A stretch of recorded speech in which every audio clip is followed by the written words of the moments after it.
ఆదికాండము. బాగున్నారా అంటే మరి గదిలో పురుషులు చెప్పలేదు, బాగున్నారా లేదా? బాగున్నారా? ఆదికాండము 19వ అధ్యాయము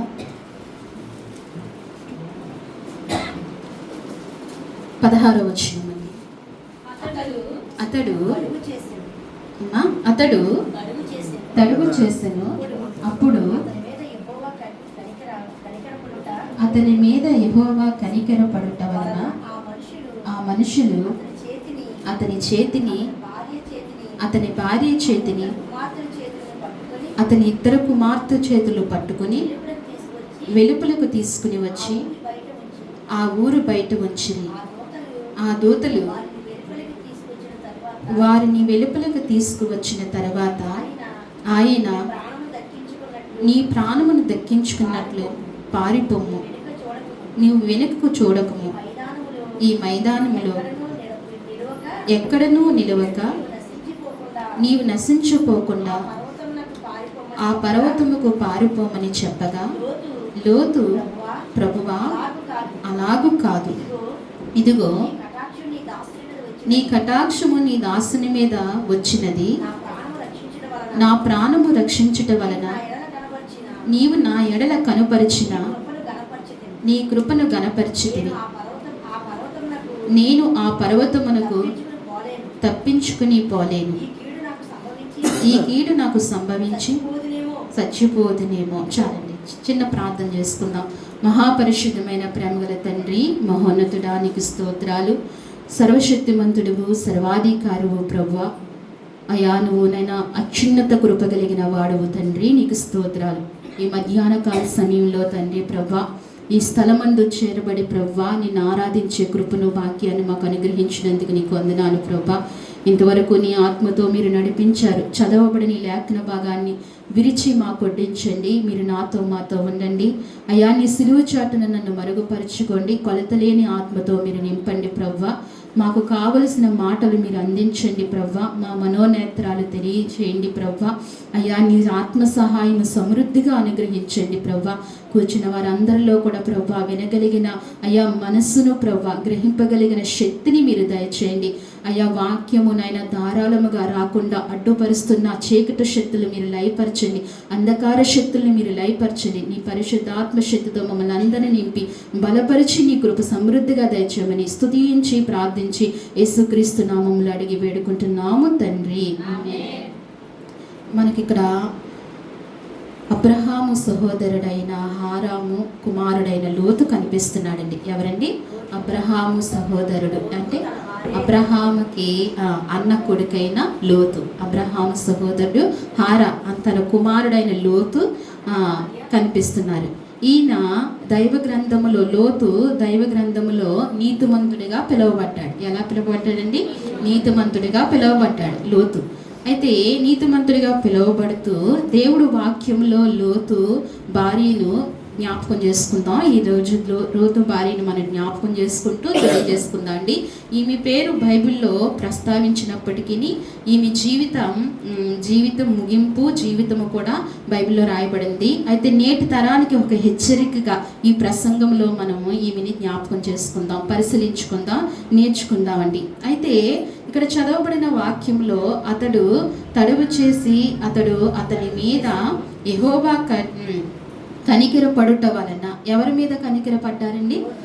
లోతు మీద. ఎవరు కనికరపడ్డారు? యెహోవా కనికర. ఎందుకని యెహోవా కనికరపడ్డారు? యెహోవా ఎందుకు అబ్రహామును బట్టి లోతును కనికరపడ్డాడు. అలాగే లోతు కూడా నీతిమంతుడిగా ఉన్నాడు. అబ్రహాము నీతిమంతుడిగా ఉన్నాడు. అబ్రహాము నీతిమంతుడు కాబట్టి అబ్రహాము దగ్గరే పెరుగుతూ వచ్చాడు కదండి. అబ్రహాముకి ఎవరు లేరు? పిల్లలు లేనందున తన అన్న కొడుకు, తమ్ముడు కొడుకుని తీసుకొచ్చి కొన్నాళ్ళు పెంచుకోవడం వల్ల, అబ్రహాము దగ్గరగా ఉండటం వల్ల అబ్రహాము నీతి తనకు అలవర్చుకున్నాడు, అలవాటయింది. లోతు కూడా నీతిమంతుడిగా ఉన్నాడు కాబట్టి తను కూడా నీతిమంతుడని బైబిల్ గ్రంథం సెలవిస్తుంది. ఆ నీతిని బట్టి, అబ్రహాము నీతిని బట్టి, అబ్రహామును జ్ఞాపకం చేసుకున్న దాన్ని బట్టి, అలాగే లోతుకున్న నీతిని బట్టి సొదొమ గుమ్మరానికి వచ్చిన ప్రమాదము లోతును తప్పించడానికి దేవుడు ఇష్టపడ్డాడు. సొదొమ గుమ్మరానికి నష్టం వచ్చింది. ఎందుకు వచ్చింది నష్టము? సొదొమ గుమ్మరానికి దేవుని కోపము దిగొచ్చింది. నష్టంగా దేవుని కోపము దిగొచ్చింది. ఎందుకు దేవుని కోపం దిగొచ్చిందండి? మాట వినని వారుగా, దేవుణ్ణి ధిక్కరించిన వారుగా, లేతే పాపము ఎక్కువైపోయిన వాళ్ళుగా. పాపం ఏమైపోయిందండి? పాపము చాలా ఎక్కువైపోయింది. సొదొమ గుమ్మరం అంతా కూడా పాపంతో నిండిపోయినది. పిల్లలు లేరు, వృద్ధులు లేరు అని మనస్తత్వం లేకుండా ఎవరు పడితే వాళ్ళు ఏం చేస్తున్నారట? ఘోరమైన పాపము చేస్తున్నారట. చిన్న బిడ్డలు కానీ వృద్ధులు కానీ అందరూ కూడా ఏం చేస్తారటండి? ఘోరమైన పాపము చేస్తారు. దేవుడు దానిని ఏం చేయలేకపోయాడంటండి? చూడలేక, సహించలేక ఆ సొదొమ గుమ్మరం మీద ఒక ప్రమాదం దించాలని దేవుడు అనుకుంటున్నప్పుడు, అయితే దేవుడు ఆ ఉద్దేశంతో ఉంటున్నప్పుడు అబ్రహాము బ్రతిమాలుతాడు. అబ్రహాము ప్రార్థన చేస్తాడు. ఏమని ప్రార్థన చేస్తాడండి అబ్రహాము? 50 మంది ఉంటే తప్పిస్తావా దేవా? అబ్రహాం ప్రార్థన అక్కడ ఎంత బాగుంటుందో కదా. ఆ వచనం చదువుతున్నప్పుడు అబ్రహాం ఎంత వినయంగా ప్రార్థన చేస్తాడో. మనం ఎప్పుడైనా అలా ప్రార్థన చేసామా? మన కొరకు మనమే ప్రార్థన చేసుకోలేము, ఇతరుల కొరకు ప్రార్థన చేసినప్పుడు అబ్రహాము ప్రార్థన ఎవరి కొరకండి? ఆ సొదొమ గుమ్మర కొరకు. ఎవరి కొరకండి? ఆ సొదొమ పట్టణం కొరకు ప్రార్థన చేస్తున్నాడు. ఏమని ప్రార్థన చేస్తున్నాడు? ఒక 50 మంది ఉన్నా తప్పిస్తావా ప్రభా? ప్రమాదం రాకుండా తప్పిస్తావా అంటాడు. తప్పిస్తాను, చూపించి 50 మందిని అని దేవుడు అంటాడు. చూపించడానికి ఎవరున్నారు? ఎవరు లేరు. 40 మంది ఉన్నా తప్పిస్తావా ప్రభా? అలాగా దించుకుంటూ దేవుణ్ణి అడుగుతూ, ఒకరినైనా ఉన్నా తప్పిస్తావా అని అడుగుతూ అబ్రహాము ప్రార్థన చేస్తాడు. దేవుడు అలాగనే మానవులు ప్రార్థన, మానవులు మాట దేవుడు వింటూ వస్తాడండి. మానవులంటే ఎంత ఇష్టమో కదండి. మనం కష్టకాలంలో ప్రార్థించినప్పుడు మన ప్రార్థనలు ఎవరు వింటారు? ఆయనే వింటారు. ఎందుకంటే మనం ఆయనకి ఇష్టం, అంతే. ఇప్పుడు ఎవరైనా మనల్ని ఇష్టపడుతున్నారంటే ఎంత ఆనందం ఉంటుంది మన హృదయంలో, ఎంత ఆనందం ఉంటుంది. మన తండ్రి నా కన్న తండ్రి నన్ను బాగా ప్రేమిస్తాడండి. 4 అక్క చెల్లెల్లో నన్ను బాగా ప్రేమిస్తాడండి అంట. ఆమెకి ఎంత ఆనందంగా ఉంటుంది? చాలా ఆనందం. మిగతా వాళ్ళకి ఎలా ఉంటుంది? కోపం, ఈర్ష్య, అన్ని పగ అన్నీ వస్తాయి కదా. తల్లి ఒకరిని ప్రేమిస్తుంది, చిన్నోళ్ళని బాగా ప్రేమిస్తుంది తల్లి కదా. పెద్దవాళ్ళు ఎందుకు విసిగిస్తూ ఉంటారు, ముందు పుట్టేస్తారు. చిన్నవాళ్ళ మీద ఎక్కువ మమకారం ఉంటుంది. అప్పుడు ఆ చిన్న వాళ్ళకి ఏమని ఉంటుంది? తల్లి బాగా ప్రేమిస్తుందని ఒక గర్వం కదా. ఇప్పుడు అలాగే యేసేపును తండ్రి ఎక్కువగా ప్రేమించాడు కాబట్టి ఏమైందండి? అన్నలకి ద్వేషం వచ్చింది, యేసేపుకి ఏమొచ్చింది? కష్టం వచ్చింది. ఎక్కువగా ప్రేమింపబడితే కష్టాలు, మనుషుల చేత ప్రేమింపబడితే ఏమొస్తాయి? కష్టాలు వస్తాయి. మనుషుల చేత ప్రేమింపబడితే. అందుకనే మనుషుల చేత ప్రేమింపబడినా ప్రేమించకపోయినా దేవుని చేత ప్రేమింపబడే వారముగా ఉండాలి. దేవుడు మానవుల్ని ఎక్కువగా ప్రేమించాడు కాబట్టి, ఆనాడు అబ్రహాముని ప్రేమించాడు కాబట్టి అబ్రహామును బట్టి లోతుని జ్ఞాపకం చేసుకుంటూ వచ్చాడు. అంతేకాదు లోతు నీతిమంతుడు కాబట్టి లోతుని స్వయంగా తన్నే జ్ఞాపకం చేసుకుంటూ వచ్చినప్పుడు ఆ సొదొమ గుమ్మరం పాడు చేయాలని దేవుడు ఉద్దేశం కలిగి ఉన్నప్పుడు ఇక్కడ ఏమని సెలవిస్తున్నారంటే, మొదటి వచనం చదువుదామా? 19 మొదటి వచనం. ఆ సాయంకాలమందు ఆ 2 దేవదూతలు సొదొమ చేరినప్పటికీ లోతు సొదొమ గవని యొద్ద కూర్చుని ఉండెను. లోతు వారిని చూచి వారిని ఎదుర్కొనుటకు లేచి సాష్టాంగ నమస్కారము చేసి, నా ప్రభువులారా, దయచేసి మీ దాసుని ఇంటికి వచ్చి రాత్రి వెళ్ళబొచ్చి కాళ్ళు కడుక్కునుడి. మీరు పెందలకాడే లేచి మీ తోవను వెళ్ళవచ్చునని. అందుకు వారు అలాగూ కాదు, నడివీధిలో రాత్రి వెళ్ళబుచ్చుదామని చెప్పిరి. అయినను అతడు మిక్కిలి బలవంతము చేసినప్పుడు వారు అతని తట్టు తిరిగి అతని ఇంట ప్రవేశించిరి. అతడు వారికి విందు చేసి పొంగని రొట్టెలు కాల్చగా వారు భోజనం చేసి. చాలండి. ఇక్కడ సాయంకాలమందు లోతు ఆ సొదొమ పట్టణము గవని యొద్ద కూర్చున్నాడు. ఎక్కడ కూర్చున్నాడండి? గవని యొద్ద. గవని అంటే ఊరి చివర కదండి. ఇది వరకు పెద్దలు కూర్చున్నవారు, గుర్తుందా? ఐడియా ఉందా? ఇప్పుడు కూడా పల్లెటూరులో కూర్చుంటారు. ఎన్ని గంటలకండి? చక్కగా పనంతా పూర్తి చేసి స్నానం చేసి సాయంకాలం 5:30, 6 ప్రాంతానికి ఆ ఊరు పెద్దలు వచ్చి అక్కడ కూర్చుంటారు. అందరూ ఒక చోట కూర్చి చక్కగా మాట్లాడుకుంటుంటారు. వాళ్ళని చూడగానే ఏమనిపిస్తుంది? చక్కగా ఆనందం కలుగుతూ ఉంటుంది. అలాగే లోతు కూడా తన పనినంతా ముగించుకుని ఆ సొదొమ గుమ్మరం దగ్గర, ఆ గవిని దగ్గర కూర్చుని ఉండగా లోతు వారిని చూసెను. ఎవరిని చూశాడండి? దేవదూతలు ఇద్దరిని పంపించాడు. ఎవరు? ఈ దేవుడు ఇద్దరిని పంపించినప్పుడు లోతు వారిని చూసినప్పుడు అంటాడు, కూర్చుని ఉండగా లోతు వారిని చూసి ఎదుర్కొని ఏం చేశాడు? ఎదురు వెళ్ళాడు. కూర్చుని ఉన్నట్టే కూర్చుని ఉండలేదు. వాళ్ళు వస్తారులే లేకపోతే వాళ్ళు వెళ్తారులే అని చూడలేదు. దేవదూతలు రాగానే లోతు ఏం చేశాడండి? ఎదురు వెళ్ళాడంట. నిజంగా దైవభక్తి కలిగిన లోతు. నిజంగా చూడండి, దేవదూతలు రాగానే ఏం చేసి టక్కన లేచి ఎదురు వెళ్ళాడు. వాళ్ళు ఎదురు వెళ్ళి సాగిలు పడ్డాడంటండి. ఎంత వినయం కనపడుతుంది, ఎంత విధేయత కనపడుతుంది. ఈనాడు చాలా మంది సంఘాల్లో వారి దాసులు వస్తున్నారంటే ఎంత నిర్లక్ష్యంగా ఉంటారో తెలుసా? వచ్చే చూద్దాంలే అని అనుకుంటూ ఉంటారు. సేవకుని అసలు ఆ ఇంటికే పిలవరు. అయితే వారు దేవుని దూతలని గమనించి వారికి సాష్టాంగ నమస్కారం చేసి, నా ప్రభువులారా, ఏమంటున్నాడండి? నా ప్రభువులారా అని వారిద్దరికీ కూడా సాష్టాంగ నమస్కారం చేసి, దయచేసి నీ దాసుని ఇంటికి వచ్చి రాత్రి వెళ్ళవచ్చుము. ఏమంటున్నాడండి? దయచేసి రాత్రికి మా ఇంటికి రండి, బ్రతిమాలుకుంటున్నాడు. మా ఇంటికి రండి. అబ్బే లేదు లోతు, మేము రాము. మేము ఎక్కడ ఉంటామంటున్నారు వాళ్ళు?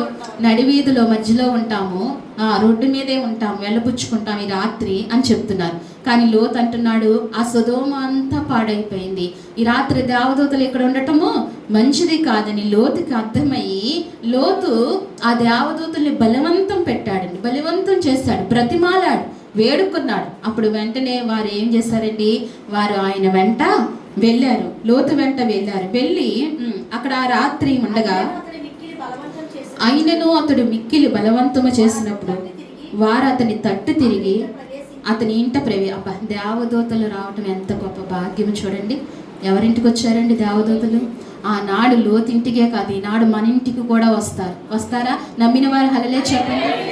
దేవుణ్ణి నందు భయభక్తులు కలిగి మనం నడిచినప్పుడు, దేవుణ్ణి వేడుకుంటున్నప్పుడు దేవుడు ఖచ్చితంగా మన దగ్గరకు దేవదూతలను పంపిస్తాడు. ఎవరిని పంపిస్తాడండి? దేవదూతలను పంపిస్తాడు. దేవుని వాక్యం సెలవిస్తుంది కదా, నీ పాదములకు రాయి తగలకుండా తమ చేతులతో ఎత్తు పట్టుకుందంటే ఎవరు ఎత్తు పట్టుకుంటారు? దేవదూతలు ఎత్తు పట్టుకుంటారు. అనుక్షణము మనకు తోడుగా ఉంటూ మనల్ని కాపాడుతూ నడిపిస్తున్న మన బలమైన దేవుడు మనకున్నాడు. అపాయకరమైన స్థితిలో లోతు కుటుంబం ఉంటుందని దేవునికి తెలిసి ఆ పట్టణాన్ని పాడు చేయాలని దేవుడు అనుకుంటున్నప్పుడు లోతుని తప్పించాలని దేవుడు ఆశపడి దేవదూతలను పంపించాడు. ఈనాడు మనల్ని కూడా అనేకమైన వ్యాధులు మనల్ని పాడు చేయాలనుకుంటున్నప్పుడు ఎవరు కాపాడుతున్నారు? దేవుడు దేవదూతలను పంపించి మనల్ని కాపాడు. ఎల్లప్పుడూ మన గృహం చుట్టూ మన కుటుంబంలో ఎవరు ఉంటున్నారండి? దేవదూతలు ఉంటున్నారు కాబట్టే మనం ఇంకనూ ఇలాగా ఉండగలుగుతున్నాం. అందుకే మనం దేవుని ఆహ్వానించే వారంగా, దేవుని బిడ్డలను ఆహ్వానించే వారంగా ఉండాలి. ఆ రాత్రి వారు లోతు ఇంటికి వచ్చారు. లోతు ఇంటికి వచ్చినప్పుడు ఆ రాత్రి ఏం జరిగిందో తెలుసండి? ఆ ప్రాంతంలో ఏం జరిగిందండి? లోతు ఇంటిలో ఎవరో కొత్త వారు ఉన్నారు. ఎవరున్నారు? కిటికీలు తెరుచుకుని ఆ ప్రాంత ప్రజలు, సొదొమ ప్రజలు చూస్తున్నారు. లోతు ఇంట్లో ఎవరో కొత్త వారు ఉన్నారు. వారిని చూడాలి. అప్పుడు లోతుని పిలిచి ఏమంటున్నారంటే, నీ ఇంట్లో ఉన్న వారిని మా దగ్గరకు పంపించు. దేనికి పంపించమంటారు? పాపము చేయడానికి పంపించమంటారు. మా దగ్గరకు పంపించు అంటున్నారు. ఎంత ఘోరమైన దుస్థితితో చూడండి, ఎంత ఘోరముగా పాడైపోయిందో చూడండి. ఏమంటున్నారు? లోతుని ఏమంటున్నారండి? మీ దగ్గర ఉన్న వారిని మా దగ్గరకు పంపించమని అడుగుతారు. అప్పుడు లోతు ఏమని వేడుకుంటున్నాడండి? అయ్యలారా, దయచేసి వారిని వదిలేయండి. వారు ఎవరు? దేవదూతలు. వారు వదిలేయండి. కావాలంటే నాకు 2 కుమార్తెలు ఉన్నారు, వారిని పంపిస్తా అని వేడుకున్నాడండి లోతు. అంటే అంత పాపముతో నిండిపోయిన ఆ ప్రాంతాల్లో లోతు జీవిస్తున్నాడు. లోతు అక్కడ ఎందుకంటే లోతు ఎంచుకుని అక్కడికి వెళ్ళాడు. సొదొమ గుమ్మరం బాగుంది, పచ్చగా ఉంది, కంటికి బాగుందని చెప్పి అబ్రహాము ఎక్కడికి వెళతావు నాయనా అని లోతుని అడుగుతున్నప్పుడు లోతు ఏమంటాడు? నాకు అదే బాగుంది, అది బాగుంది. ఇప్పుడు మనకు కూడా ఏం బాగుంటుందండి? మనకు కూడా ఏం బాగుంటుంది? లోకమే బాగుంటుంది కదా, లోకం బాగుంటుంది. ఇప్పుడు ఇక్కడ ఉంటే ఏం బాగుంటుంది చెప్పండి? ఇక్కడ ఉంటే ఏమైనా బాగుంటుంది? ఏమైనా కలుగుతుందా? ఈ సమయంలో లోకంలో ఉంటే ఎంత బాగుంటుంది? చాలామంది లోకంలోనే ఉంటారు కదా, ఇక్కడ ఉండటం వల్ల ఏమీ ప్రయోజనం కాదని అనుకుంటూ ఉంటారు. కానీ ఆత్మరక్షణ కలిగి, క్షేమాభివృద్ధి కలిగి, పచ్చిక గల చోట్లలో మనం నడిపింపబడతామని గ్రహింపులోనికి మనం వస్తే కనుక ఇలాంటి స్థలాలను మనం విడిచిపెట్టుకోము. అయితే లోతు గ్రహించుకోలేక పాపం సొదొమ గుమరాన్ని ఎంచుకున్నాడు. అయితే ఎంచుకున్నప్పుడు ఆ రాత్రి తన వారిని పంపించమని అడుగుతున్నప్పుడు వారైతే లోతు అయితే తప్పించి పంపించేసినట్లుగా వాక్యం సెలవిస్తుంది. ఎవరిని తప్పించి?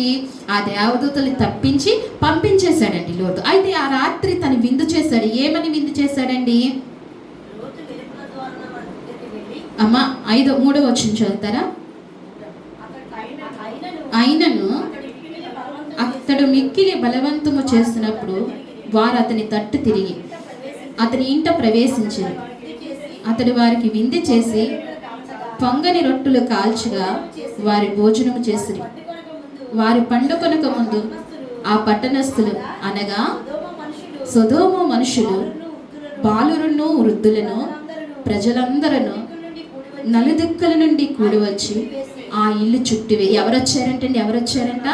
బాలురులు, వృద్ధులు వచ్చారంట, యవనులు వచ్చారంట. అందరూ వచ్చి ఆ ఇల్లుని ఏం చేశారంట? చుట్టివేశారంట. ఎలా తప్పిస్తాడు లోతు వాళ్ళని? చుట్టేస్తారు. ఇంకా అందరూ వచ్చి చుట్టేస్తారు. అయితే ఇలా చుట్టివేసి ఉండగా లోతును పిలిచి, ఈ రాత్రి మీ యొద్దకు వచ్చిన మనుషులు ఎక్కడ? మేము వారిని కూడినట్లు మా యొద్దకు వారిని వెలుపలకు తీసుకురమ్మని అతనితో చెప్పగా లోతు వెలుపల ద్వారం వద్దనున్న వారి దగ్గరకు వెళ్ళి తన వెనుక తలుపు వేసి, అన్నలారా, ఇంత పాతకము కట్టుకునుకుడి, ఇదిగో సెలవైతే తీసుకువచ్చుదనని చెప్పి చేయడని చెప్పిన. లోతు చూసారా? ఆ దేవదూతలు దేవుని కుమారులు, దేవుని బిడ్డలని చెప్పి వాళ్ళని తప్పించాలని అవసరం అయితే నాకిన్న 2 కుమార్తెలను మీ దగ్గరకు పంపిస్తాను అని చెప్పిన. అయితే ఈ రీతిగా ఎందుకంటే ఇది చదివించానంటే ఎంత పాపముతో నిండిపోయింది. ఎవరండి? సొదొమ. ఇంత పాపముతో నిండిపోయింది, ఇంత ఘోరమైన దుష్కార్యంతో నిండిపోయిన సొదొమని దేవుడు పాడు చేయాలనుకుంటున్నప్పుడు, ఆ కుటుంబాన్ని తప్పించాలనుకుంటున్నప్పుడు ఇంతగా ఒకసారి చూద్దాం. చూడండి, పేతురు రాసిన 2వ పత్రిక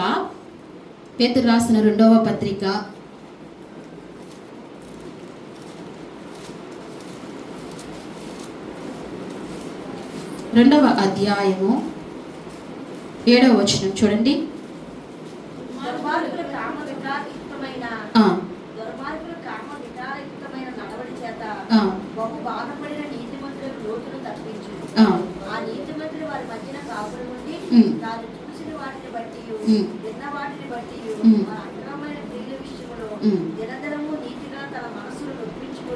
వచ్చును. దుర్మార్గత కాములను బట్టి తమ నడకల చేత వారు బాధపడి నీతిమంతుడగు లోతును తప్పించును. ఎవరంటండి? లోతు ఎవరంట? నీతిమంతుడైన లోతును దేన్ని బట్టి అంటండి? నీతిని బట్టి లోతును తప్పిస్తూ వచ్చాడు. అయితే ఈ కారణాన్ని బట్టి దైవ ఆజ్ఞను ధిక్కరించిన లోతు భార్య ఎవరంటండి? దైవ ఆజ్ఞను ధిక్కరించిన లోతు భార్య. ఒకసారి లోతు భార్య గురించి మనం ఆలోచిస్తుంటే ఆదికాండంలోనే 19వ అధ్యాయంలో, ఇందాక మనం చదివిన అధ్యాయంలో 19వ అధ్యాయంలో లోతు భార్య దేవుని ఆజ్ఞను ధిక్కరిస్తుంది. ఎందుకు ధిక్కరించిందంటే, ఈమె నీతిమంతుడైన లోతును పెండ్లి చేసుకుని సొదొమలో నివసిస్తుండగా వీరికి 2 కుమార్తెలు కలిగి ఉండగా కొంతకాలమైన తర్వాత సొదొమ గుమరానికి అంతము పాపముతో నిండిపోగా యెహోవా ఆ పట్టణమును పాడు చేయాలని నిర్ణయించుకోగా ఒక లోతు కుటుంబాన్ని తప్పించాలని దేవుడు అనుకుంటుండగా, ఎవరి కుటుంబాన్ని అండి? లోతు కుటుంబాన్ని దేవుడు తప్పించాలనుకుంటుండగా, ఆ పట్టణాన్ని అంతటినీ పాడు చేయాలనుకుంటుండగా ఆ కుటుంబానికి దేవుడు ఒక సలహా ఇచ్చాడు. ఏమని ఇచ్చాడు దేవుడు? ఆ కుటుంబాన్ని జ్ఞాపకం చేసుకుని ఒక సలహా ఇచ్చాడు. ఏమని చెప్పాడండి? మీరు వెంటనే లేచి వెళ్ళిపోండి అని వెళ్ళిపోమని చెప్పినప్పుడు ఏం చెప్పాడండి? వెనకకు తిరగద్దని చెప్పాడు. ఏం చెప్పాడు? వెనకకు తిరగద్దని చెప్పాడు. ఆ కుటుంబానికి ఒక మాట చెప్పాడు. ఏమని? మీరు ఇక్కడ నుండి వెళ్ళిపోండి, ఈ రాత్రి కాల సమయంలో నేను అగ్ని గంధకాలు దింపివేస్తాను అని చెప్తున్నాడు. చెప్పినప్పుడు వెంటనే లోతు, నీ భార్యని తీసుకుని, నీ బిడ్డను తీసుకుని నువ్వు వెళ్ళు, నీ ప్రాణాన్ని దక్కించుకో, నువ్వు వెళ్ళు. కానీ లోతు, నేను ఒక్కటి చెప్తున్నాను, మీరు కుటుంబం వినండి అని చెప్పి వెనకకు తిరిగి చూడొద్దు అని చెప్పాడు. అది దేవుని ఆజ్ఞ కదా, దేవుని ఆజ్ఞ కదండి. వెనకకు తిరిగి చూడొద్దు అన్నది దేవుని ఆజ్ఞ. అయితే ఇలాగా కొనసాగుతూ వెళ్తుండగా తన భార్య, లోతు భార్య ఏం చేసిందండి? వెనక్కి తిరిగి చూడటం వల్ల ఏం కలిగింది? ఉద్దుస్తంభం అయిపోయింది. దేవుడి ఆజ్ఞని ఏం చేసిందండి? ధిక్కరించింది. దేవుని ఆజ్ఞని ధిక్కరించింది. వెనక్కి తిరిగి చూడొద్దంటే తను చూడొద్దన్న దాన్ని చూసింది. అలాగనే జీవగ్రంథంలో చాలామంది చేయవద్దన్న వారు చేసిన పనులు ఎన్నో ఉన్నాయి. అది మొట్టమొదటిగా దేవుని ఆజ్ఞను ధిక్కరించిన ఒక వ్యక్తిని మనం చూద్దాము. అదే ఆదికాండము 3వ అధ్యాయము 3వ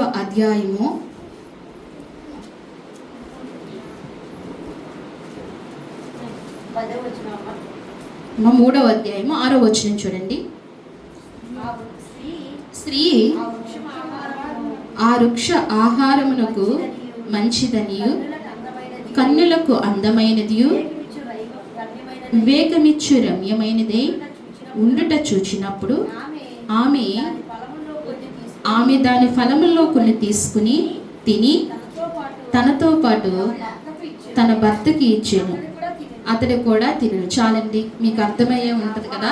ఎవరండి? అవ్వ కదా. దేవుని మాట ఏం చేసింది?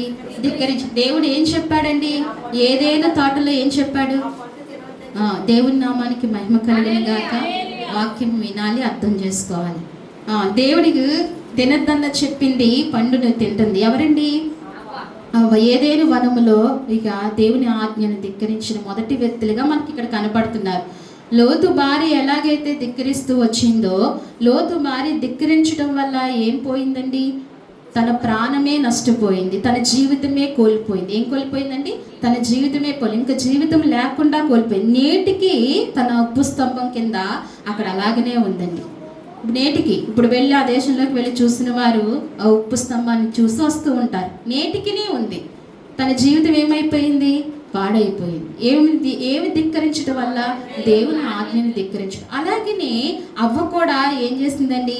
దేవుడు ఆజ్ఞను ధిక్కరించింది. ఎందుకని ధిక్కరించిందంటే తినవద్దన్న ఆ పండు జోలికి వెళ్ళింది. తన కంటికి ఎలా ఉందంట? అది రమ్యమైనదిగా ఉందంట, చాలా అందంగా కనిపిస్తుందంట. అందుకే సొదొమ కూడా ఎలా కనిపించిందండి? అందంగానే కనిపించింది.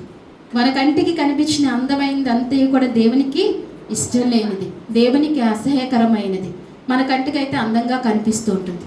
చూడండి, దేవునికి ఇష్టం లేనిది ప్రతిదీ మనకి ఎలా అనిపిస్తుంది? సంతోషంగా అనిపిస్తుంది. దేవునికి ఇష్టం లేదు ప్రతిదీ కూడా మనకి ఏమనిపిస్తుంది? అందంగా కనిపిస్తుంది కదా. అందంగా కనిపిస్తుంది. సినిమా హాల్ ఎలా కనిపిస్తుందండి?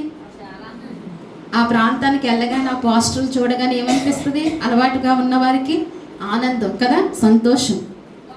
అది దేవునికి అది ఇష్టం లేనిది, అసహ్యకరమైనది.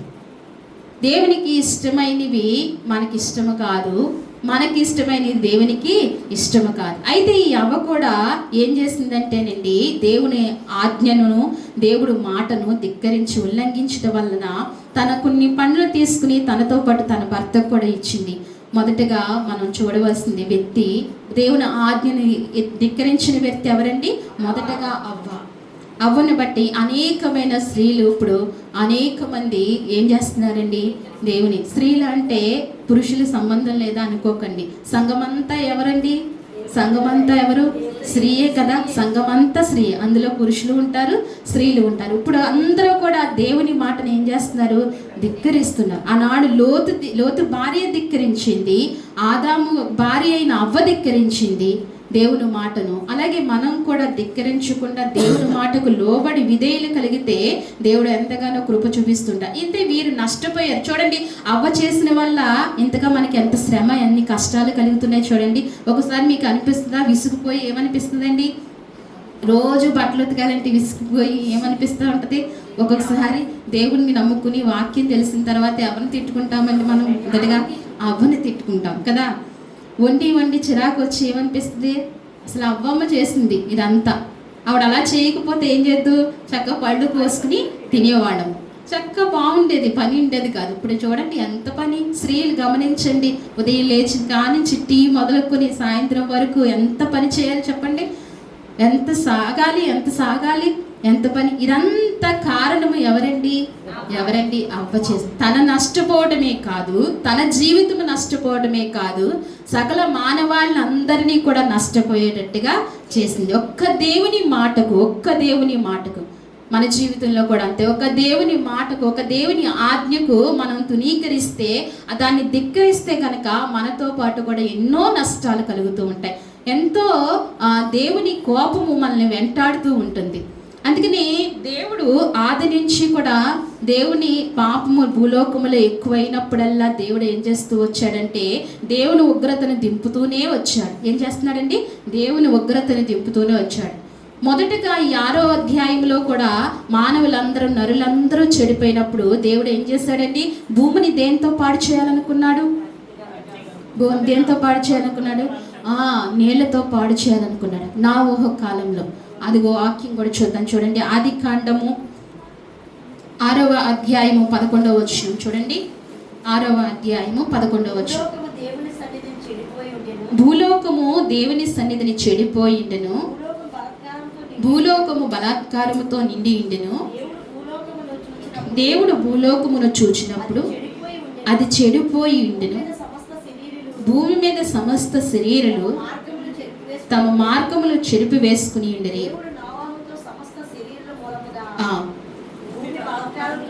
నిండి ఉన్నందున గనుక నా సన్నిధిని వారి అంతము వచ్చి ఉన్నది, ఇదిగో వారి భూమితో కూడా నాశనము చేయదని అనుకున్నాడు. చాలండి. అయితే దేవుని కోపం ఇక్కడ కూడా దిగి వచ్చింది. దేవుడు భూమి బలాత్కారముతో నిండిపోయిందంట. ఎలా నిండిపోయిందండి? బలాత్కారంతో నిండిపోయింది. అప్పుడు దేవుని కోపము ఉగ్రత వచ్చింది. ఎలా వచ్చింది? జల ప్రళయం ద్వారా వచ్చింది. అప్పుడు కూడా నోవహు కూడా ప్రకటించాడు. ఏమని ప్రకటించాడు? ఓ అయ్యలారా, ఓ అమ్మలారా, రండి, ఈ వాడలోనికి ప్రవేశించండి, జల ప్రళయం వస్తుందంట, దేవుడు చెప్పాడంట, భూమి అంతా పాడవుతుందంట అని చెప్తున్నప్పుడు ఎవరైనా విన్నారండి? అందరూ కూడా ఏం చేశారు? దేవుని మాటను అందరూ కూడా ధిక్కరించారు. ధిక్కరించడం వల్ల కలిగింది ఏంటండి? లాభం ఏమైనా కలిగిందా? అందరూ ఏమైపోయారు? అందరూ తుడుచుకుపోయారు. ఇలాగా మొదటి నుంచి కూడా భూమి మీద దేవుని ధిక్కరించడం వల్ల, లేకపోతే భూమి అంతా పాపముతో నిండటం వల్ల దేవుడు శాపము దిగి వస్తూనే ఉంటుంది. మొన్న మనకు ఆ మధ్యన ఏమొచ్చిందండి? కరోనా వచ్చిందా? గుర్తుందండి? అలాగే అంతకుముందు కూడా ఏదో వ్యాధి వచ్చిందంట 100 సంవత్సరాల క్రిందట. భయంకరమైన వ్యాధి వచ్చిందంట. ఇలా కొన్ని సంవత్సరాలకు ఒకసారి దేవుడు ఏం చేస్తూ ఉంటాడు? మానవుల్ని కుదుపుతూ ఉంటాడు, మానవుల్ని జ్ఞాపకం చేస్తూ ఉంటాడు. ఏమని? నేను ఒక దేవుణ్ణి, పరిశుద్ధిని ఉన్నాను, నా మాటను ధిక్కరిస్తే ఇలాగా అవుతుందని చెప్పి దేవుడు జ్ఞాపకం చేస్తూ ఉంటాడు. అప్పుడు ఎలాగైతే ఆ జల ప్రళయంలో నోవహును తన కుటుంబాన్ని జ్ఞాపకం చేసుకుని తప్పించాడో, అలాగే సొదొమ గొమొరాకి అగ్ని గంధకాలు దిగి వచ్చినప్పుడు నీతిమంతుడైన లోతుని తన కుటుంబాన్ని తప్పించాలని అనుకున్నాడో, నేటి పరిస్థితుల్లో కూడా మనకు కూడా సంభవించిన ఆయే పరిస్థితులు దేవుడు కేవలము మనకు వెనకాల చేసిన ప్రార్థనలు, మనం చేసుకున్న కృపను, దేవుని కృపను బట్టి, పొందుకున్న దేవుని కృపను బట్టి మనం కూడా ఏమవుతున్నామండి? తప్పించబడుతున్నాం. ఇలాంటి ప్రమాదాలు అనేకమైనవి భూలోకంలోనికి వస్తూ ఉంటాయి, ఇంకా అనేకమైనవి వస్తూ ఉంటాయి. ఏం వస్తాయో మనకే తెలియదు. ఇదంతా దేవుని. కానీ దేవుని ఆజ్ఞను ఏం చేయకూడదంట? దేవుని ఆజ్ఞను ఉల్లంఘించకూడదు, ధిక్కరించకూడదు, తునీకరించకూడదు. ఇలా చేయకుండా ఉంటే ఏమవుతామండి? మనం కాపాడబడుతూ ఉంటాం. మన శ్రమల్లో, మన నష్టాల్లో, మన కష్టాల్లో మనం కాపాడబడుతాం. అలా కాదు, దేవుని ఆజ్ఞలు ప్రక్కన పెట్టి మనం ఇష్టానుసారంగా జీవిస్తే గనక నోవహు కాలంలో ఉన్న ప్రజలందరూ ఎలా కొట్టుకుపోయారు అలాగ కొట్టుకుపోతాము. అలాగే సొదొమ గొమొర పట్టణము పాడైపోయినట్లుగా పాడవుతూ ఉంటాం. అలా కాకుండా, ఆ విధంగా కాకుండా అంత ప్రమాదంలో కూడా కృప పొందుకున్న లోతు కుటుంబం వల్లే, అంత కృప పొందుకున్న నోవహు కుటుంబం వల్లే మనం బ్రతకాలంటే దేవుని మాటలు ఏం చేయాలంటండి? దేవుని మాటలు సంపూర్ణంగా మనము అంగీకరించాలి. దేవుని మాటకు సంపూర్ణంగా విధేయులం కావాలి. అందుకే ఈ వాక్యం సెలవిస్తుంది. కీర్తనాకారుల్లో ఒక మాట ఉంటుంది చూడండి. కీర్తనాకారుడు ఒక మాట రాశారు. కీర్తన గ్రంథము 107వ కీర్తన. ఇశ్రాయేలు కూడా దేవుడి మాటను తునీకరిస్తూ, ఇశ్రాయేలు దేవుడి మాటకు లోబడని వారుగా జీవిస్తూ వచ్చారు. 107వ కీర్తన 10వ అధ్యాయము. దేవుని ఆజ్ఞకు లోబడక మహోన్నతుని తీర్మానము తునీకరించినందున బాధ చేత ఇనుప కట్ల చేత బంధింపబడిన వారే చీకటిలోను మరణాంధకారములోను నివాసము చేయువారు హృదయమును ఆయన ఆయాసము చేత కృంగదీసెను. వారి కూలి ఉండగా సహాయకుడు లేకపోను. చాలండి. ఇక్కడ చూడండి, దేవుడి వాక్యం ఎంత సూటిగా మనతో మాట్లాడుతుందో. దేవుని ఆజ్ఞకు లోబడక ఏంటండి, దేవుని మాటకు లోబడక, దేవుని ఆజ్ఞకు లోబడక మహోన్నతిని తీర్మానము తునీకరించినందున. ఎవరి తీర్మానము? మహోన్నతిని తీర్మానం. ఎవరండి ఆ మహోన్నతుడు? ఎవరండి? మన తండ్రి. ఆ మహోన్నతిని తీర్మానం ఏం చేశారంట? తునీకరించారంట. ఎవరు? ఇశ్రాయేలు తునీకరించారంట. ఆ మహోన్నతిని తీర్మానాన్ని వాళ్ళు తునీకరించడం వల్ల బాధ చేత ఇనుప కట్టుల చేత బంధింపబడిన వారు. ఎలా బంధింపబడ్డారు? ఇశ్రాయేలు ఎందుకంత బాధపడ్డారు? ఇశ్రాయేలు ఎందుకంత బాధకు గురైపోయారు అంటే మహోన్నతిని తీర్మానం ఏం చేశారంటండి? తునీకరించారంట. మహోన్నతిని తీర్మానానికి వారు లోపడలేదు. మహోన్నతిని ఆజ్ఞకు వారు లోపడలేదు, తునీకరించారు. కాబట్టి ఏం పైపోయారు? ఇనుప కట్టడల చేత బాధ చేత బంధింపబడిన వారుగా ఉన్నారు. ఎవరండి? ఇశ్రాయేలు. చీకటిలో మరణాంధకారములో వాళ్ళు ఏమైపోయారు? నలిగిపోయారు. ఎక్కడ నలిగిపోయారంటే చీకటిలో. వాళ్ళకు పగలు రాత్రి లేకుండా వారిని బానిసత్వంగా పని చేయించుకున్నారు. ఎవరు? ఐగుప్తీయులు. వారు ఎక్కడున్నారంటే చీకటిలో మగ్గిపోయారు. ఇశ్రాయేలు చీకటిలో మగ్గిపోయారు, బానిసత్వంలోనికి వెళ్ళిపోయారు, బానిసత్వం కిందకి వెళ్ళిపోయారు. ఎందుకని వెళ్ళిపోయారంటే మహోన్నతిని తీర్మానాన్ని ఏం చేశారంటండి? ఈనాడు మనం ఆశీర్వదింపబడాలి అంటే, మనం దీవించబడాలి అంటే ఒకే ఒక్క మార్గం ఏంటండి? అది మహోన్నతిని మాటకు మనము విధేయులం అవటమే, ఆయన మాటకు లోబడటమే. ఆయన మాటకు ఒక్క మాటకైనా మనం విధేయులంగా ఉంటే గనక, ఆయన ఎంత ప్రేమగా మనం నడుస్తుంటే గనక మనల్ని ఎంత కృప చూపించి నడిపిస్తాడో తెలుసా? మరణాంధకారంలోని వ్యాధులు, బాధలు, దుఃఖము అన్నిటినీ కూడా ఆయన విడిపించి మనం సంరక్షించి కాపాడుతాడు. అందుకే అంటున్నాడు, చీకటిలో మరణాంధకారంలో నివాసము చేయ వారి హృదయమును ఆయన ఆయాసము చేత కృంగజేసి వారి కూలి ఉండగా సహాయకుడు లేకపోయిన. ఎవరు లేకపోయిను? ఒక్కొక్క విషయం ఈనాడు మనం నలుగుతున్న విషయాల్లో సహాయకుడు లేరు. ఎవరు లేరండి? సహాయము చేసే నాదుడే లేడు. ఒక్కొక్క సమస్యకు సహాయపడే వ్యక్తే ఉండరు, సహాయము చేయలేరు. ఎందుకని మహోన్నతిని తినీకరిస్తే, మహోన్నతిని ధిక్కరిస్తే కనుక సహాయం చేసేవారు. ఇశ్రాయేలుకి ఎవరు లేరంటండి? సహాయం చేసే నాదుడే లేరంట. మరలా ఎవరు జ్ఞాపకం చేసుకోవాలి? మరలా దేవుడే జ్ఞాపకం చేసుకోవాలి. ఎందుకు దేవుడు జ్ఞాపకం చేసుకోవాలంటే అబ్రహాముకి ఇచ్చిన వాగ్దానాన్ని బట్టి దేవుడు మరలా జ్ఞాపకం చేసుకోవాలి. ఎవరికి ఇచ్చిన వాగ్దానాన్ని బట్టండి? అబ్రహాంకి ఇచ్చిన వాగ్దానాన్ని బట్టి. మళ్ళీ అబ్రహాంకి ఇచ్చిన వాగ్దానం దేవుడు జ్ఞాపకం చేసుకుని వారికి సహాయకుడిని పంపించాడు. అంతవరకు వారికి ఏం లేదండి? దిక్కు లేదు, సహాయకుడు లేడు, విమోచకుడు లేడు. ఎవరికి? ఇశ్రాయేలుకి. అంత నలిగిపోయారు, అంత బాధపడ్డారు. అయితే మరలా మహోన్నతుడే వారి యందు జాలిపడి, వారి యందు జ్ఞాపకం చేసుకుని వారిని రక్షించినట్లుగా దేవుడి వాక్యం సెలవిస్తుంది. కష్టకాలమందు వారి యెహోవాకు ఎప్పుడు మొరపెట్టారు? ఎప్పుడండి? ఇశ్రాయేలు ఎప్పుడు మొరపెట్టారు? కష్టకాలమందు. మన మొర ఎప్పుడు ఉంటుందండి? కష్టకాలంలోనే ఉంటుంది. అప్పుడు మనకి సిగ్గనిపించాలి నిజంగా. ఒక్కొక్కసారి నాకు అలాగనే అనిపిస్తుంది. ప్రార్థన చేయలేనప్పుడు, కష్టం వచ్చినప్పుడు ప్రార్థన చేస్తే ఏమనిపిస్తుంది తెలుసా? ప్రభువా, నీ సన్నిధిలో సిగ్గు అనిపిస్తుంది అయ్యా. ఏమనిపిస్తుంది?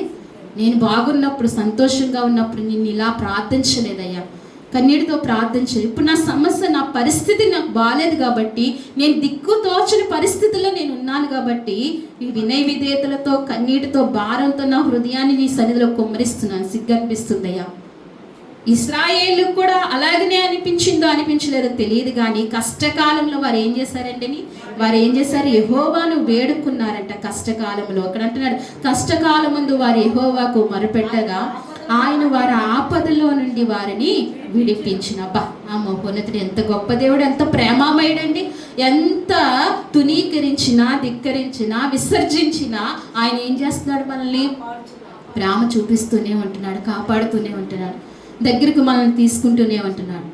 ఆయన మనల్ని దగ్గరకు తీసుకుంటూనే ఉంటున్నాడు. తీసుకునే కొలది మనం ఏమవుతున్నాము? ఆయనకి దూరం అవుతున్నాం. అంత ప్రేమామయుడు అయిన, అంత కనికరమూర్తి అయిన మన పట్ల, ఇశ్రాయేలు పట్ల ఆయన మరలా జ్ఞాపకం చేసుకుని వారి కట్టులు తెంపివేసెను. దేవునికి మహిమ కలుగును గాక. ఈరోజు మన కట్టులు తెంపివేసేవాడు ఎవరండి? ఆ మహోన్నతుడే. మన కట్టులు తెంపివేసేవాడు ఆ మహోన్నతుడే. మన వ్యాధిని కట్టులు తెంపివేసేవాడు ఎవరండి? ఆయనే. మన బాధలు, ఇరుకులు, ఇబ్బందులు కట్టులు తెంపివేసేవాడు ఆయనే. ఏదైనప్పటికీ ఆయన దగ్గరే ఉంది. ఏ కట్టుముడి విప్పగలిగిన శక్తి ఆయనకి మాత్రమే ఉన్నది. అందుకనే ఆయన ఏం చేయాలి? మనము సంపూర్ణంగా ఆయన్ని ఆశ్రయించాలి. ఆ మహోన్నతిని ఆజ్ఞలు ధిక్కరించుకుంటా లోపడే వారముగా ఉంటే దేవుని కృప అత్యున్నతిగా మన మీద మెండుగా ఉంటుంది. అందుకే అంటున్నాడు ఇక్కడ, ఏమంటున్నాడంటే ఒకసారి ఇంకా 15వ వచనం కూడా చదవండి. వారి కట్లను తెంపివేసి చీకటిలో నుండి మరణాంధకారంలో నుండి వారిని రప్పించెను. ఆయన కృపను బట్టి నరులకు ఆయన చేయు ఆశ్చర్య కార్యములు బట్టి వారి యెహోవాకు కృతజ్ఞతాస్తుతులు చెల్లించుదురు గాక. దేవునికి మహిమ కలుగును గాక. నరులకు ఆయన ఏం చేస్తాడంట? ఈ ఒక్క మాట గుర్తుపెట్టుకుంటారా? ఈ మధ్యాహ్న కాల సమయంలో చెప్పిన వర్తమానం అంతా గుర్తుందా? ఈ ఒక్క మాట గుర్తుపెట్టుకుని వెళ్ళండి. నరులకు ఏం చేస్తాడంటే ఆశ్చర్య కార్యాలు చేస్తాడంట. ఏం చేస్తాడండి? నరులకు ఆశ్చర్య కార్యాలు చేసేది గొప్ప దేవుడు. మన జీవితంలో ఆశ్చర్య కార్యాలు చేయాలంటే ఆయన మాత్రమే చేయగలడు ఆశ్చర్య కార్యాలు. ఆ ఆశ్చర్య కార్యాలను మనం కృప పొందుకుని కొనసాగాలి. ఇంకొక మాట చూసుకుని ముగించుకుందామండి. ఇంకొక మాట చూస్తున్నాం. యోనా గ్రంథము దేవుని మాట ధిక్కరించిన యోనాను కూడా ఒకసారి జ్ఞాపకం చేసుకుందామా?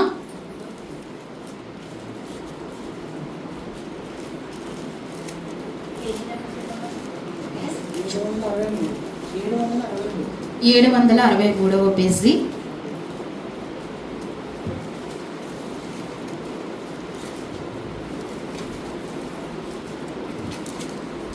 యోనా గ్రంథము 1వ అధ్యాయము 3వ వచనము. అయితే యెహోవా సన్నిధి నుండి తర్కీష్ పట్టణమునకు పారిపోవాలని యోనా ఎప్పేకు పోయి తర్కీష్నకు పోవు ఒక వాడను చూసి ప్రయాణమునకు కేవి ఇచ్చి యెహోవా సన్నిధిలో నిలువక వాడవారితో కూడి తర్కీష్నకు పోవుటకు వాడ ఎక్కిన. చాలండి. ఇక్కడ మరి మనకు ఎవరు కనిపిస్తున్నారు? యోనా కనిపిస్తున్నారు. యోనా తెలుసు కదండి, ఆయన కనిపిస్తున్నారు. ఆయన ఏం చేశాడు? దేవుని మాటను ఏం చేశాడు? దేవుడు ఎక్కడికి వెళ్ళమంటున్నాడు యోనాని? నినివే పట్టణానికి వెళ్ళమంటే యోనా ఎక్కడికి వెళ్తానంటున్నాడు? తర్కీషుకి వెళ్తానంటున్నాడు. దేవుడు ఒక చోటుకి వెళ్ళమంటే యోనా ఇంకో చోటుకు వెళ్తానంట. అలాగనే వెళ్ళి దేవుడి మాటను ధిక్కరించడం వల్ల, వేరే మార్గానికి వెళ్ళటం వల్ల యోనాకి ఏమైంది? ప్రమాదం వచ్చింది. తనతో పాటు ఉన్న వాడ అందరికీ కూడా ప్రమాదం కలిగింది. ఈ విషయం మీకు అందరికీ తెలిసిన విషయమే. ఏమైందండి? ప్రమాదం కలిగింది. చివరకు యోనాని ఏం చేశారు? చివరకు ఆ వాడ నాయకుడికి తెలిసింది. అందరినీ వేడుకోమంటున్నాడు. మీ దేవతల్ని వేడుకోండి, ఎవరైనా రక్షిస్తారేమో అని. పాపం ఆ వాళ్ళలో ఉన్న సరుకులన్నీ ఏం చేశారండి? సముద్రంలో వేసేసారు. ఇంకేమున్నాయి? ఇంకా మనుషులే ఉన్నారు, అన్నీ వేసేసారు. అంత ప్రమాదం మాట. దేవుని ఆజ్ఞ తప్పుకుంటే, ఒక్కరు దేవుడి మాట వినకపోతే అక్కడ ఉన్న కుటుంబము లేకపోతే వాడలో ఉన్నవారైనా ఆ ప్రాంతంలో ఉన్నవారైనా నష్టపోతారు. ఒక దైవజనుడు ఒక ప్రాంతంలో ఉంటే ఆ ప్రాంతం అంతా దీవించబడుతుందంట. అలాగే ఎన్నో సాక్ష్యాలు విన్నాం, ఎన్నో ప్రాంతాలు దీవించబడ్డాయి. ఎందుకనండి? వాళ్ళు దేవునితో సంబంధం కలిగి ఉంటాడు కాబట్టి దైవజనుడు ఆ ప్రాంతమే, ఆ కుటుంబమే, ఆ స్వజనులు అందరూ కూడా రక్షింపబడతారంటే క్షేమం కలిగి ఉంటారు. అందుకే కదా అబ్రహామును బట్టే కదా లోతును తప్పించాలనుకున్నాడు, అంతే కదా. మరి నావోహోను బట్టే కదా తన కుటుంబం రక్షింపబడింది. నావోహో మాట వింటే అనేక మంది కూడా రక్షింపబడనేమో. కానీ దేవుని మాటను తునీకరించడం వల్ల, దేవుని మాటను ధిక్కరించడం వల్ల ఎంత ప్రమాదం జరుగుతుందో చూడండి. యోనా జీవితంలో కూడా అదే ప్రమాదం జరిగింది. అన్నీ పాడేశారు. ఇంక అంటున్నాడు మీరందరూ వేడుకోండి, అందరూ వేడుకుంటున్నారు. కానీ యోనా మట్టికి ఎక్కడున్నాడండి? చక్కగా గాఢ నిద్ర కలిగి అడుగు భాగంలో పడుకున్న, ఎవరు చూడని ప్రాంతంలో కదా. ఎక్కడ పడుకున్నాడండి? ఎవరు చూడని. అంటే యోనాలో ఒక స్వభావం కనిపిస్తుంది. ఏ స్వభావం అండి? సోమరితనము, నిర్లక్ష్యం అనే స్వభావాలన్నీ కనిపిస్తున్నాయి. దేవుడు ఒక చోటకు వెళ్ళమంటే పనుందయ్యా వెళ్ళంటే యోనా విన్నాడా? మాట విన్నాడా? దేవుడి మాట వినలేదు. తన సొంత ఆలోచనలు తీసుకుని, అమ్మో ఆ నిలువే పట్టణస్తులు చాలా భయంకరమైన వారు, దేవా నీ మాట పట్టుకుని నేను చెప్తే నన్ను తక్షణమే ఏం చేస్తారు? చంపేస్తారు అని భయపడ్డాడు యోనా. అంటే దేవునికి భయపడలేదు. ఎవరికి భయపడ్డాడండి? నిలువే పట్టణస్తులకు భయపడ్డాడు. నిలువే పట్టణస్తులకు భయపడుతూ వచ్చాడు.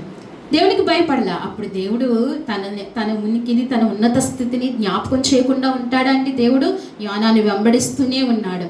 యోనా అప్పుడు ఏం చేశాడంటే ఆ అధికారి వచ్చి ఓయి నిద్రపోతు ఏం తిడుతున్నాడో చూడండి, ఏం తిట్టించుకుంటున్నాడో చూడండి. ఓయి నిద్రపోతు నీకు అసలు ఇంత కూడా చింత లేదా? మేమందరము ప్రాణాపాయకరమైన స్థితిలో ఉండి మా దేవుళ్ళు వేడుకుంటుంటే నువ్వేంటి అంత ఆహ్లాదకరంగా పడుకున్నావు, అంత సుఖంగా పడుకున్నావు అని అడుగుతుంటే అప్పుడు అంటున్నాడు యోనా, ఏమంటున్నాడు?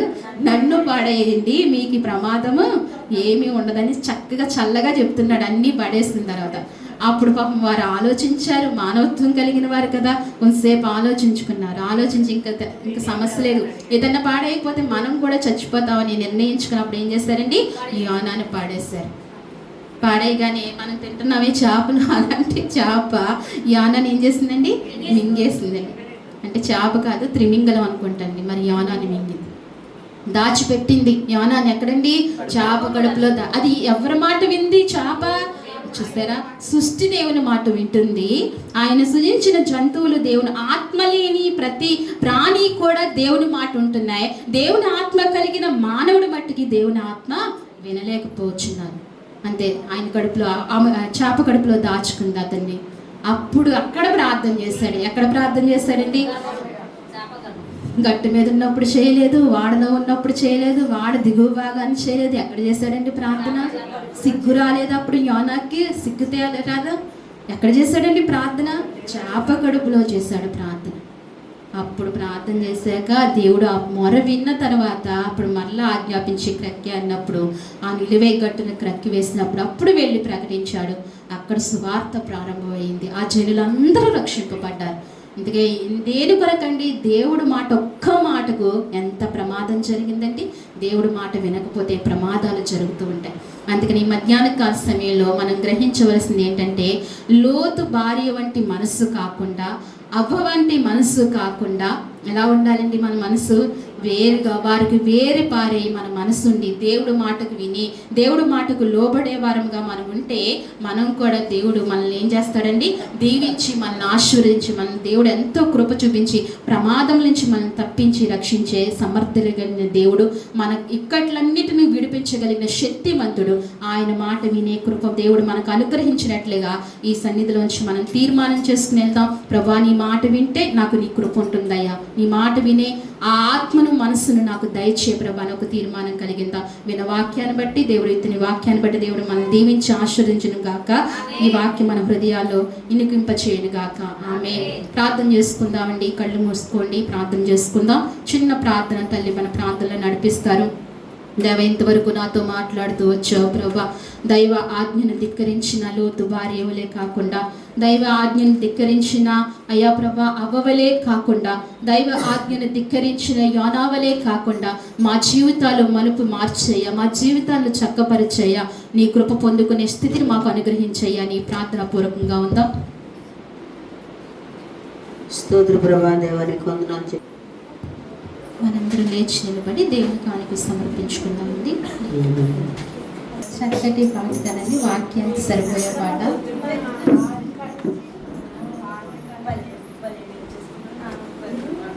చక్కటి పాట పాడిన తండ్రి గారి దేవుడు దీవించి ఆశీర్వదించిన గాక. చివరి ప్రార్థన చేసుకుందామండి. అందరం కూడా చివరి ప్రార్థన చేసుకుందాం. మహాపరిశుద్ధమైన ప్రేమగల తండ్రి, మహాగణుడ, మహోన్నతుడా, సర్వాధికారి, సర్వ సృష్టికర్త, మీ ఘనమైన నామానికి వందనములు, స్తోత్రములు చెల్లించుకుంటున్నాం ప్రభువా. గడిచిన నా ప్రభు పరిశుద్ధ దినం నుంచి నా ప్రభు పరిశుద్ధ దినం వరకు మీ సజీవమైన రెక్కల చాటున మీరు బలపరిచినందుకే, భద్రపరిచినందుకే నీకు స్తోత్రాలు ప్రభువా. ఈ మధ్యాహ్న కాల సమయంలో నిన్ను ఆరాధించే కృప అంతటిని మాకు అనుగ్రహించినందుకు వందనాలు. చేరి వచ్చిన నీ బిడ్డల్ని మీరు జ్ఞాపకం చేసుకోండి. ఒక్కొక్కరిని నీ బిడ్డలందరినీ దీవించండి, ఆశీర్వదించండి ప్రభువా. ఇంతవరకు నిన్ను ప్రార్థిస్తూ, ఆరాధిస్తూ, కొనియాడుతూ నైనా నీకు స్తుతి యాగములు అర్పిస్తూ తండ్రి ప్రభువా, నీ మాటలు వింటూ నైనా నీ బిడ్డల్ని సన్నిధిని గడుపుతూ వచ్చారు. నీ బిడ్డల్ని మీరు బహుగా ఆశీర్వదించండి ప్రభువా.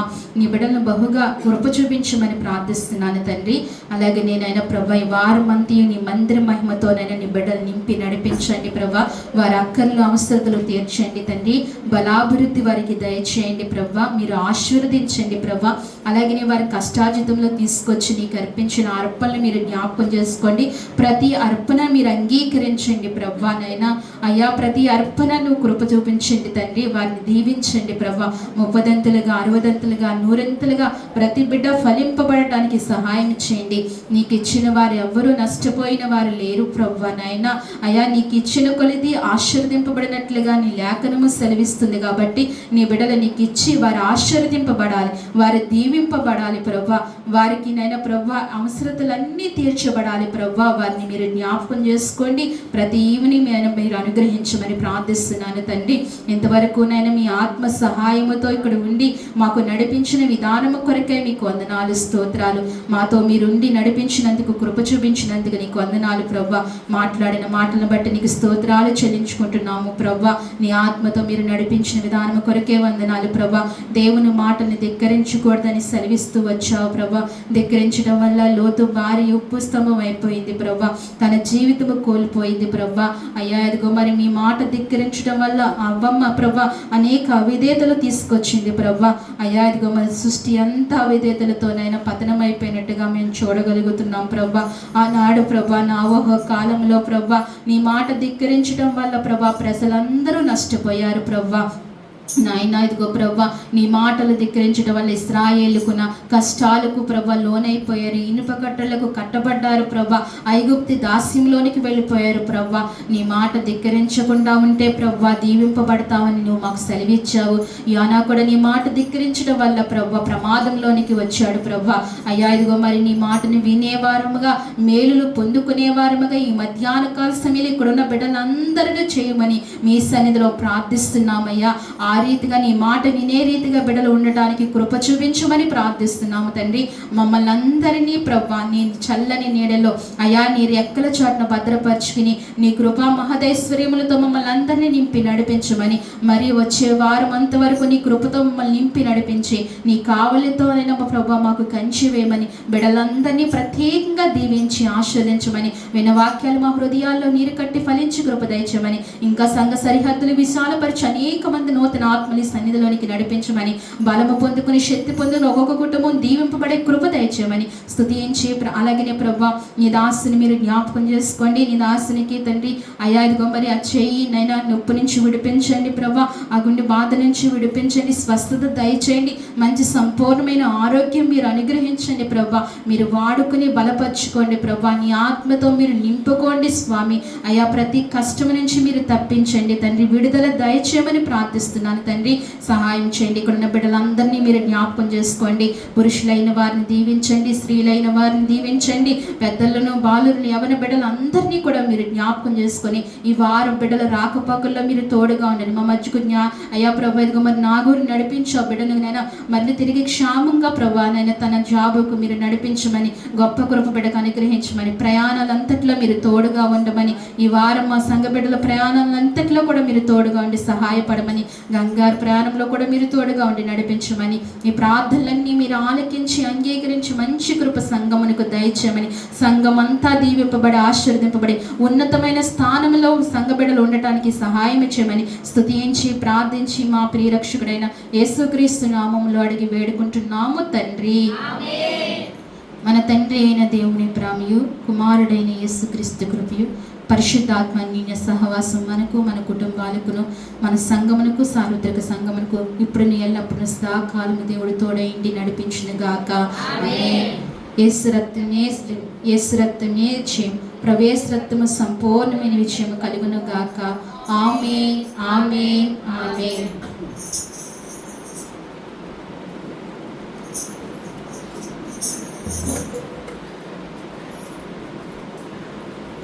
అందరికీ వందనాలండి. మీ అందరికీ నా వందనాలు. అలాగే వార కార్యక్రమాలు ఒకసారి మీరు జ్ఞాపకం చేసుకోండి. శుక్రవారం ఉపవాస కూడిక, అలాగే శనివారం జయలక్ష్మి గారి ఇంటికాడ ప్రార్థనా కూడిక, మంగళవారం స్త్రీల కూడిక. ఈ వార ప్రార్థనలు మీరు జ్ఞాపకం చేసుకుని వీటి కొరకు ప్రార్థన చేయవలసిందిగా మనవి చేస్తున్నాను.